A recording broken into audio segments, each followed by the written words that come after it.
Le cœur de la programmation se fait avec les boutons que Lego pardon, appelle les blocs de programmation.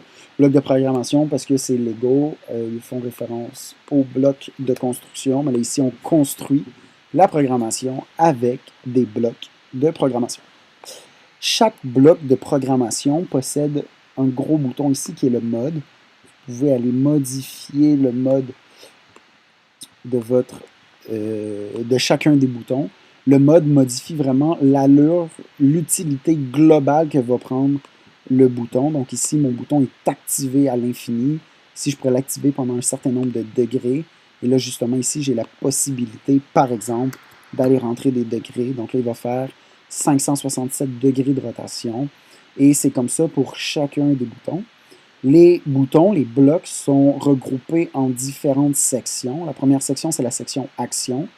Si vous avez la section Contrôle du déroulement, c'est des boutons de départ, c'est des boutons pour attendre, c'est des boucles pour faire des actions à l'infini, des sélecteurs. Ici, j'ai un sélecteur ou encore un interrupteur de boucle. C'est le genre de bouton qu'on va utiliser énormément. Moi, je vois ça un peu comme la ponctuation de notre phrase de programmation. Je CTRL Z un peu pour faire le ménage. Donc ici, c'était contrôle du déroulement. Ici, on a les boutons capteurs. Donc, l'ensemble des capteurs possibles d'avoir avec le matériel EV3. Si vous avez simplement le kit de base, vous n'avez pas tous les capteurs ici. Donc, par exemple, le capteur de température n'est pas fourni avec l'ensemble de base. Vous devez vous le procurer là, chez un des détaillants officiels de Lego, quoi. Donc, ça, c'est les différents capteurs que, encore une fois, comme les autres boutons qui étaient dans Action, les boutons verts, vous possédez différents modes qui viennent modifier l'allure que va prendre mon bouton. Et dépendamment du mode, je vais avoir des spécifications différentes à modifier.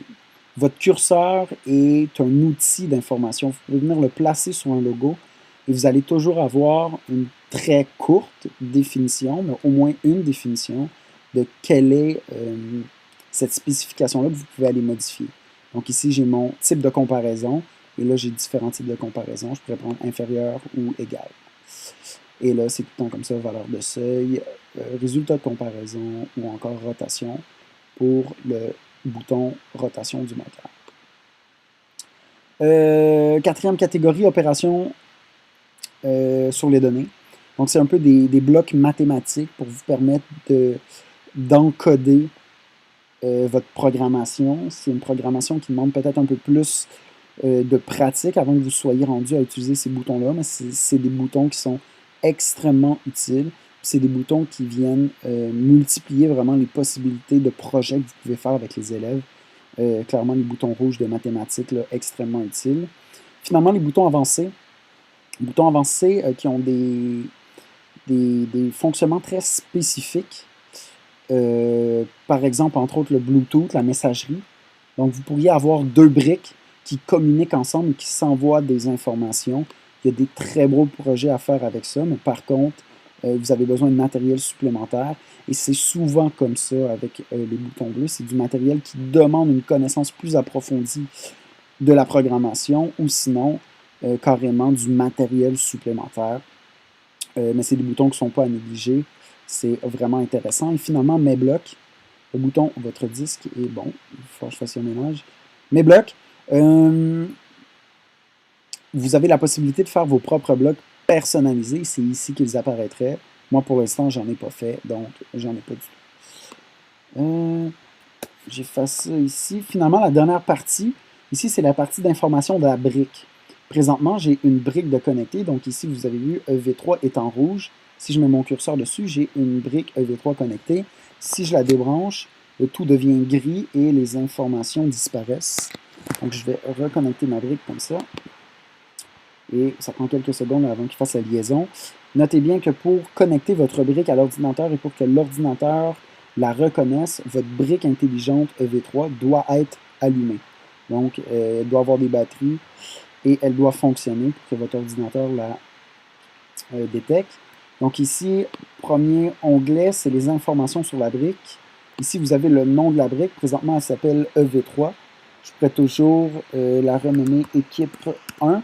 C'est quelque chose que vous allez éventuellement devoir faire si vous avez plusieurs briques dans votre classe, parce que vous ne voulez pas que toutes les briques aient le même nom, parce que si jamais vous voulez reconnaître des briques par Wi-Fi ou Bluetooth, ce qui est possible, vous voulez être capable de les différencier, c'est très très important. Donc éventuellement, là, changer le nom des briques, c'est ici qu'on fait ça. Vous avez ici le niveau de la batterie, la dernière version du firmware que vous avez, type de connexion le type de connexion que vous utilisez présentement, et finalement l'espace disponible sur votre brique. La nouvelle brique EV3 par rapport à, par exemple, la NXT est beaucoup plus performante au niveau de la mémoire, là, donc c'est vraiment intéressant l'espace et sa capacité qu'elle peut avoir, vraiment très très très intéressant. Ici, configuration de votre brique, entre autres, c'est par là que vous allez passer pour la configurer au niveau du Wi-Fi.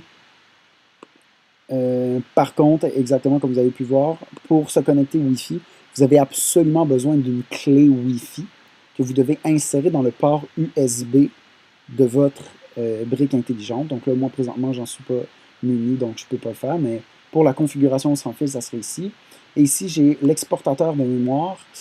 L'exportateur de mémoire, c'est avec ça que vous allez pouvoir gérer qu'est-ce que vous avez sur votre brique. Présentement, ma brique est neuve, donc il n'y a pas grand-chose dessus, outre les projets que Lego met par défaut dessus, qui sont des projets de démo, entre autres. Mais lorsque, à la fin de l'année, par exemple, vous voulez faire le ménage sur les briques, vous allez passer justement par l'explorateur de mémoire et vous allez pouvoir supprimer les trucs qui ne vous intéressent pas avec l'explorateur de mémoire. Ici, vous avez le bouton télécharger. Donc, avec le bouton télécharger, c'est avec le bouton télécharger que vous compilez le programme que vous avez fait à votre brique. Donc, par exemple, je veux que ma brique avance le moteur qui est dans le port D. Donc, si j'ai pris un gros moteur, je veux que ma brique fasse avancer le gros moteur D, qu'elle le fasse tourner à à une puissance de 50 pendant une rotation. Et là, ça, c'est mon programme final, par exemple.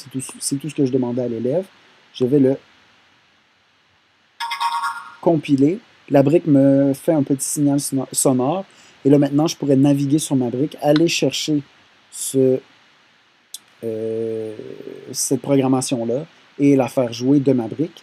Sinon, je pourrais la faire directement jouer, télécharger et exécuter automatiquement par ma brique. Donc, elle se ferait devant moi. Très, très intéressant, ce bouton. Et finalement, je pourrais exécuter une certaine sélection. Par exemple, j'ai une programmation qui contient plusieurs boutons et qui contient plusieurs étapes en même temps. Je pourrais sélectionner simplement ces étapes-là et ensuite appuyer sur « Effectuer la sélection ». Là, simplement, ce ne serait pas tout le programme qui se mettrait à l'action, ça serait vraiment juste la sélection. Donc, vous pouvez utiliser ce bouton-là pour aller vérifier si toutes les parties de votre programme total fonctionnent. Ensuite de ça, deuxième onglet qu'on a ici, c'est les ports qui sont connectés à votre brique. Pour l'instant, à ma brique, j'ai aucun port de connecté, mais si dans mon port A, j'avais eu un gros moteur, ici, j'aurais vu gros moteur et j'aurais eu également une valeur en degrés, par exemple, de rotation. Donc ici, vous avez les ports qui sont connectés à votre brique, très, très intéressant pour voir dans quel port est-ce que vous vous connectez, pour s'assurer que vous liez bien chacun des ports avec chacun des blocs. Et finalement, c'est les briques disponibles que votre ordinateur détecte. Pour l'instant, j'ai juste la brique équipe 1 qui est détectable par USB. Parce que ma brique équipe 1, que j'ai renommée moi-même équipe 1 ici tantôt, ma brique équipe 1, son Bluetooth n'est pas activé et je n'ai pas de clé Wi-Fi pour activer le Wi-Fi. Donc présentement, j'ai juste une brique qui est détectée et c'est par fil USB. Donc voilà, ça fait pas mal une bonne vue d'ensemble de l'interface de programmation. Regardez les autres vidéos, entre autres sur les défis, et mettez-vous à la tâche sur les défis pour vraiment mettre à l'épreuve votre compréhension de la programmation et éventuellement vous améliorer à grande vitesse.